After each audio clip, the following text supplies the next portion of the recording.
Old Time Radio DVD's Big Sale Event. From September the 1st to December the 31st, 2018, I will be making all of our collections available. That's all of them. If you've ever wanted to own one of these collections and you've put it off, don't put it off any longer. I will never be able to offer these again. The collections are perfect gifts for family and friends. Go to oldtimeradiodvd.com today and place your order. Don't wait. Please allow up to 2 weeks for delivery. Share this information with everyone you know. The fantastic deal of a lifetime to own one of these marvelous collections. Go to oldtimeradiodvd.com today and place your order. You'll be glad you did.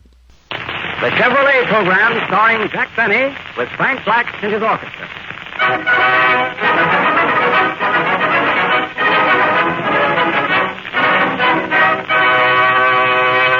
Frank Black opens the program with Roll Up the Carpet.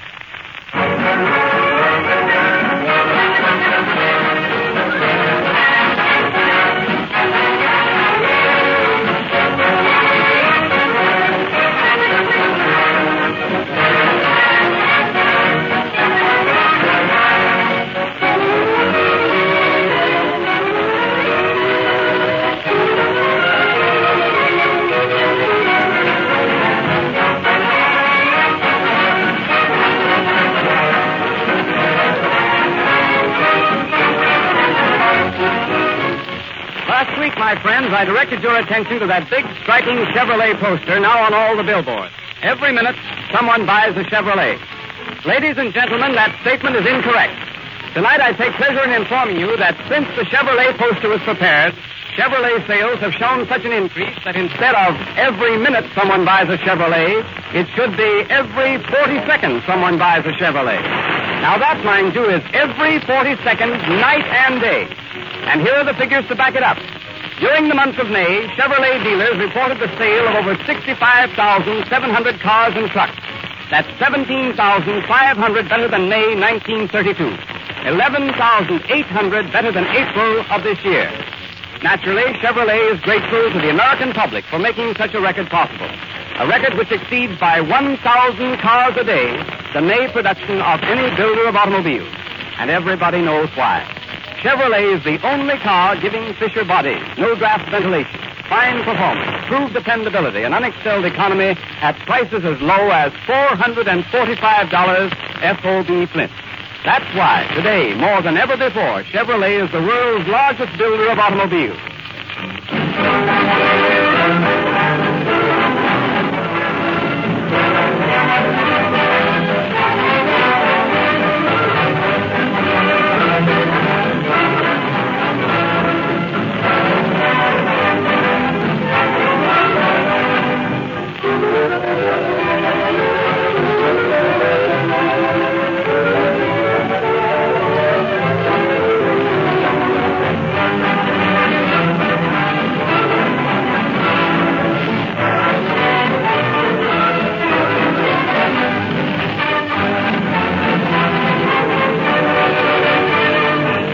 And now, Jack Benny. Hello again.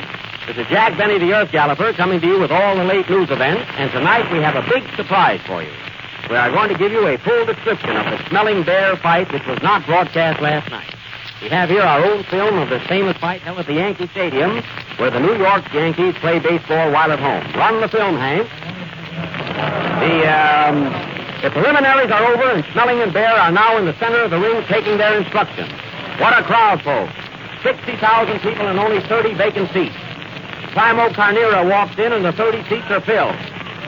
Carnera sits down and 2,000 people behind him get up and go home. Ah, what a crowd. Here goes the bell for the first round. Smelling and Bear walk to the center of the ring. Bear looks confident and Smelling looks German. They are fiddling around for a minute and there they go. Bear starts off with a hard right to Smelling's jaw, and Bear counters with a hard right to Smelling's jaw. Ah, what's this? Smelling sends a hard chin to Bear's right. Bear swings a wild right to Smelling's jaw, and Bear comes back with a wild right to Smelling's jaw. Smelling's jaw seemed surprised as it didn't even know that Bear was in town. They are both mixing in the center of the ring as the round ends. Snelling's round and Howard training. The Chevrolet motor car is the finest. Round two. Both men step to the center of the ring and exchange blows. What a crowd at the Yankee Stadium. Starkey is here sitting right over second base. Gene Tunney is also here sitting over first base. Bear sends a long left to Snelling, sending Starkey to third and Tunney to second. None out and Bear still at bat. What a game! In the outfield, we see Lefty Grove warming up for Germany, and Snelling still catching. As the bell rings, Ruth and Gehrig are seen walking through the dugout. And Howard training. The Chevrolet motor car is the most economical car in Round three. At the start of this round, Bear makes a mad rush at Snelling, but Snelling tosses a right to his nose, and Bear starts singing California, Here I Come. He sees Jimmy Melton become self-conscious and lands a right to Snelling's temple. What a blow! Watch out, Bear. 4 feet lower would have been a foul. Bear takes command again. He's much bigger than Moxie. What a mountain Bear is. Bear Mountain. Get it, folks? That was good. Snelling leads a right. What's that? What's that? Another fight breaks out at the ringside. Another fight. Who is it? They tell me it's between a taxi driver and a tailor. Well, folks, now we have a doubleheader at the good old Yankee Stadium. The tailor lands a right to the taxi driver's jaw. Snelling blocks it and crosses a left to Bear's chin. Bear sends a wicked right to the tailor, and the tailor sends a wicked note to his lawyer for a triple play. Lawyer to Snelling to Bear. What's this? Bear sends a dozen assorted rights to Snelling's jaw while we weren't looking. He sends another right to his head, a right to the heart, and a right to the liver. As there are no more places for Bear's right, he rings the bell, ending the third round. Now, the next 6 rounds were nip and tuck. Bear nipped and Snelling tucked. And as there was nothing outstanding in these 6 rounds, I'll tell you a story. Once upon a time, there were 3 little bears. Mama Bear, Papa Bear, and Maxie Bear. They all lived in the woods. So one day, Poppy Bear said to Maxie Bear, Round 10. Bear opens this round with a right to Snelling's ear and a left to the jaw. Snelling counters with a nasty look. Bear resents this and starts fouling. The referee warns Bear, Bear warns Snelling, Snelling warns Sharkey, and Sharkey leaves the stadium. Bear is now mad and sends another right to Snelling's jaw and a left to the head. They are now mixing it. Right, left, right, left, right, left. Company, halt. What a parade. Bear looks at his watch, remembers he has a date, and there he goes, forcing Snelling to the rope. What a chance for a cigar program. He sends 2 rights and a left to Snelling's head, and Snelling goes down for the count of 9. 1, 2, 3, 4. Oh, small and handsome, why don't you get up some? 6, 7, 8. Are you hurt, Snelling? 9. He gets up at the count of 9. But it's too weak to carry on, and the referee steps in and announces Max Bear the winner, which is a surprise to everyone. Now Frank Black, who bet on Snelling, will try and play Somebody Stole Gabriel's Horn. Play, Frank.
Did you hear that, folks? That's a continuation of our mystery. Who killed Mr. X? The great penthouse mystery. Now, for the benefit of our new listeners, let me give you a brief synopsis of what happened. Mr. X was found dead in his penthouse. He was discovered hanging in midair from a chandelier, dangling from a long rope. Mary, did you find out where the rope came from? Yes, Jack, but kind of garbled with shoelaces. Get it? Oh, well, disregard that, huh? Now dim your lights, folks. Get ready for thrills, romance, adventure, and the boogeyman.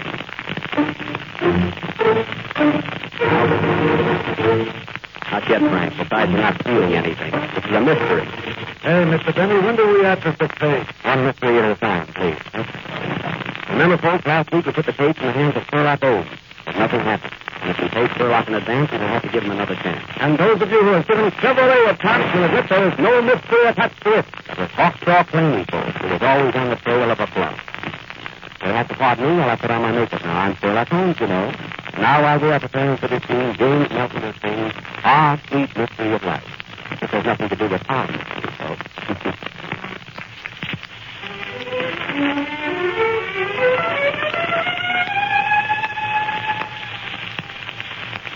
Ah, sweet mystery of life, at last I found thee. I know at last the secret of it all. All the longing, seeking, striving, waiting, yearning, the burning hope, the joy and idle tears that fall. For 'tis love and love alone the world is seeking. And it is love and love alone that can repay.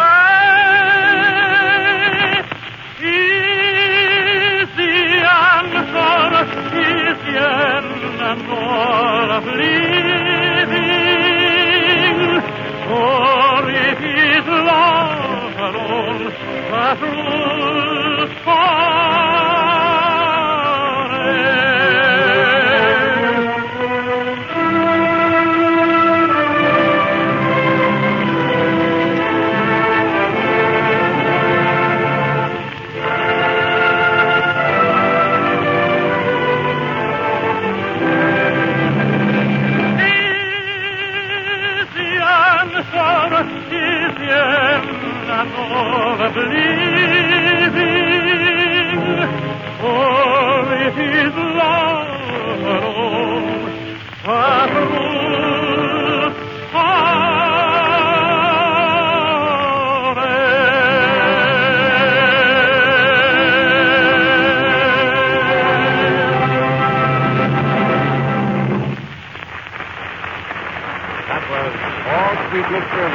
by James Melton.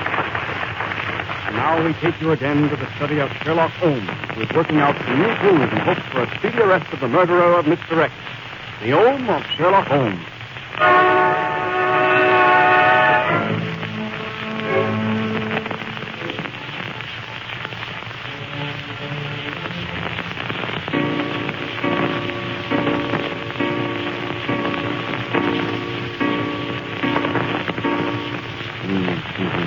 The 9th of June, and the murder is still unsolved.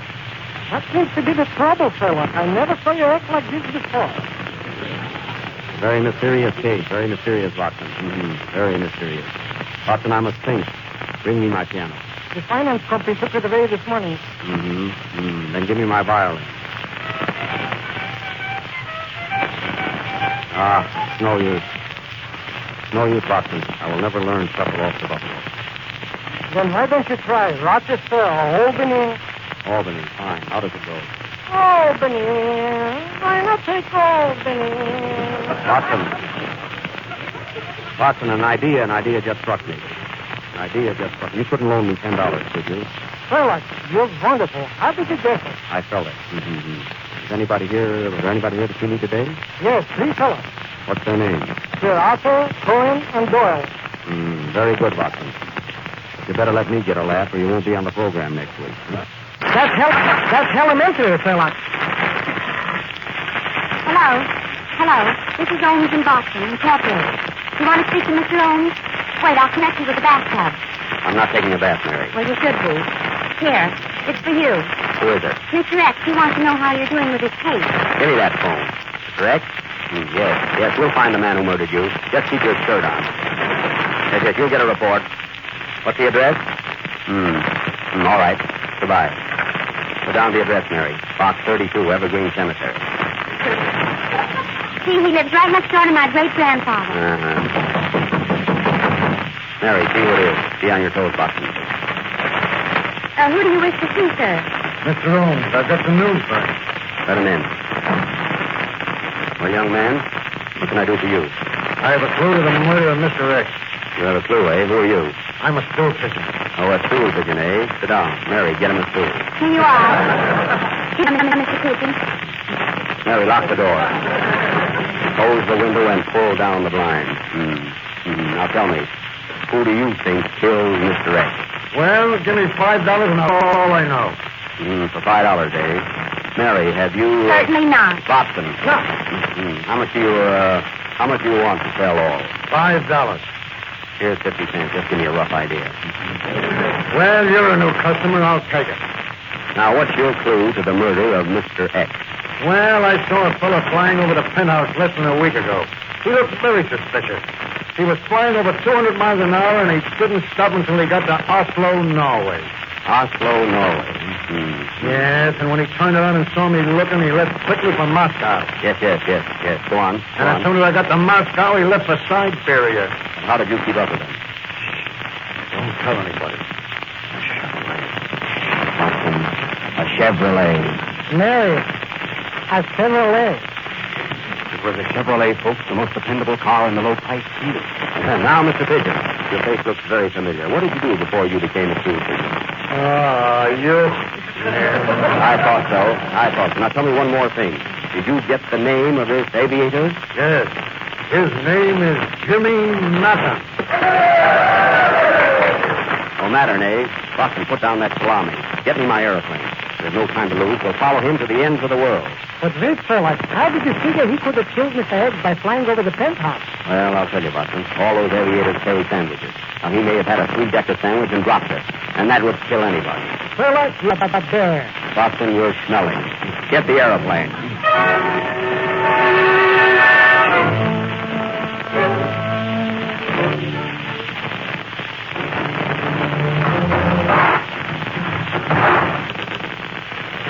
Here you are, Sherlock. All we got is a tri-motor plane.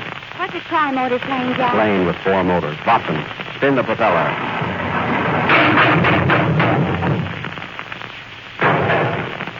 Watson, you've got her in great shape. What was that? The left wing fell off. Do we need it? Yes, I'll have to fix it. I've got a safety pin. Not yet. That's in the next scene. I'm only rehearsing. Oh, come on. Come on, let's go. Get in, Watson. Are you coming along, Mary? Are we going up in the air? Yes. Well, wait till I get my air device. Never mind, Ed. Get in. All right, get ready. Be careful, Mary. Be careful how you get.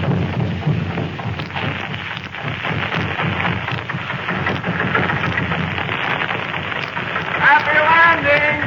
I doubt it!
It is 3 hours later.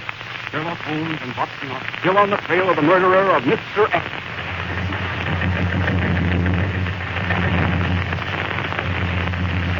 How fast are we going, Watson? 600 miles an hour. 600 miles, and I'm only in second. You're certainly going fast. What country is this we're passing? England. What country? You're too late. France. Look, Sherlock. Somebody left a pack lying on the ground. Pack nothing. It's the Eiffel Tower. Sherlock, you're telephone. Hallelujah, you're a bum. Watson, I'm afraid we're running out of gas. Don't worry. I just put a quarter in the meter. Good work. Look, we're crossing the Russian border. So quick. Remember, this is a half-hour program. Look up. Look, there's another airplane. You're right, Sherlock. Maybe that's the man we want. Get closer.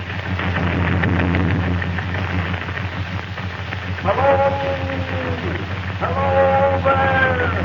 I'll be you, folks. Flag, what are you doing in Russia? I need 2 more men for my orchestra. Hello, Frank. See you when we get back. Are you all right, Mary, back there? Yes, Shirley. Gee, this is certainly a wonderful night for flying. Look how bright the moon is. Hello, round and shiny. Why don't you come down sometime? Sherlock, there's another plane ahead of us. What plane? That one straight in front of us. That's a mosquito on your nose. Oh, I was wondering why it bit me. Watson, put down that cloud. What are you doing with that cloud in your hand? The silver lining. Doc, isn't that another plane ahead of us? She's right, Sherlock. Yes, sir. Do you see it? Yes. That might be our man, Jimmy Mattern. I'll pull up alongside him. Hello! Are you Jimmy Mattern? No, I'm Jimmy Melton. Well, that's fair enough. Did you kill Mr. X? No, you asked me that last week. Pardon me. Watson is getting awfully foggy now. Yes, Sherlock. Be careful. I'm afraid to go further. I think we better turn back. Don't bother. It's foggy on this side, too. Sherlock, there's a storm coming up, and the fog is getting worse. You're right, Watson. I can't see 5 feet ahead of me. Who killed Mr. X? Never mind X. I've got my own trouble. Oh, what was that? The other wing dropped off. You see, folks, this couldn't happen in the Chevrolet, as it is safe, dependable, and does everything but fly. We're in terrible danger. Watson, I can't control the stick. Oh, there goes the propeller. How are we on gas? The tank is dry. Well, good night, folks.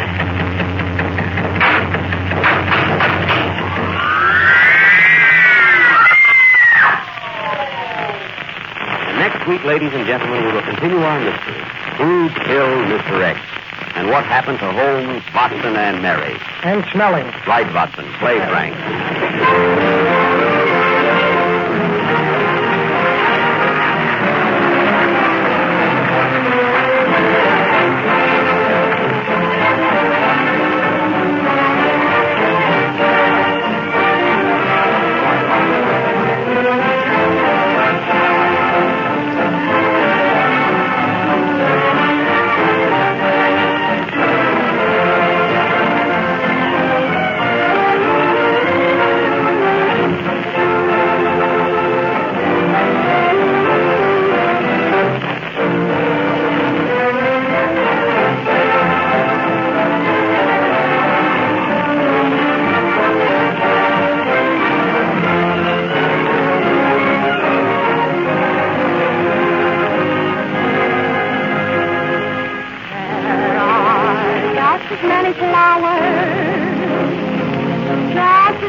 stream. There are just as many moonbeams shining for you. There are just as many birdies singing melodies. There are just as many skies that are blue. Remember that you still have summer with fall and spring. Just make up your mind that it was the thing. There are just as many sweethearts. Love will always shine. So just keep right on repeating. It's great to be alive.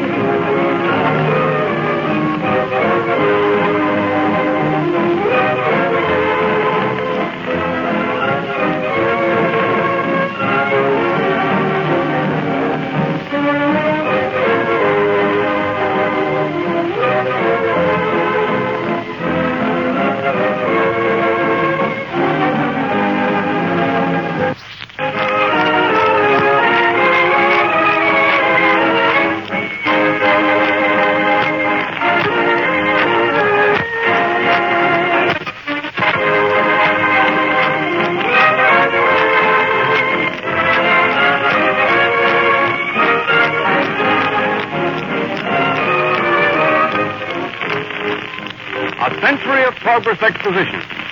Ladies and gentlemen, it's off to a grand and glorious start. Everybody's excited about it, talking about it, planning and figuring how and when to go. And nearly every person who's been to Chicago comes back with the same enthusiastic story. Chevrolet has stolen the whole show. That perfectly amazing World's Fair factory of Chevrolets, in which cars are built right before your eyes, is a fascinating sight. It's the highest of all the high spots in 3 miles and a half of thrills. Now, here's a tip, my friends, on how to get to the World's Fair, the easiest way, the coolest way, and by far the cheapest way. Drive in a Chevrolet, America's most economical car.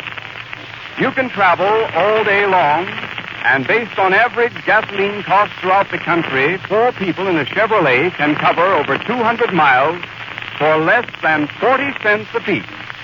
Yes, you'll not only have a cooler, more restful, more enjoyable trip in a Chevrolet, but you'll have more money left to spend at the fair when you get there. On to Chicago, America. On to the World's Fair, the most economical way. In that big, thrifty, dependable 6, Chevrolet.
That was Mary singing It's Great to Be Alive.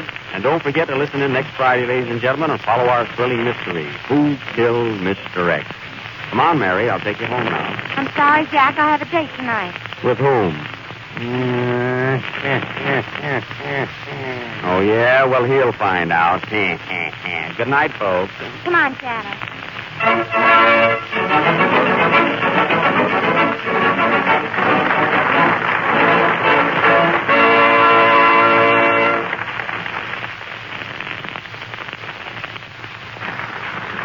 In the Park is from The Gold Diggers of 1933, and It's Great to Be Alive is from Strike Me Pink.